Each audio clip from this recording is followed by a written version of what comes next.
Barbell box squat. Set yourself up the exact same way that you would for a back squat, getting into that rack, picking up the bar. Now you're going to take your normal step out with each leg, and there should be a bench or a box about 1.5 steps behind you, so that when you go through your normal process, you just tap that box with your backside. So whether it's a box or a bench is up to you, whatever is the best and safest tool you've got at your gym. Now I prefer to use and coach a touch and go style. So again, you can be close to the bench or far away, it's up to you. But I like the touch and go style where you just get a light tap on that box, but you are still in full control, so you're not actually sitting right on the box and putting your entire weight on it. So this is what I recommend avoiding. It's not necessarily a bad thing, but I'm not really that much of a fan of sitting on the box, taking your entire weight, and using that momentum to swing yourself forward.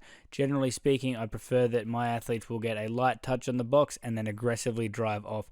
So just using that box as more of a guide in terms of range of motion, rather than something that we actually sit on or put our load onto there. So that is the barbell box squat.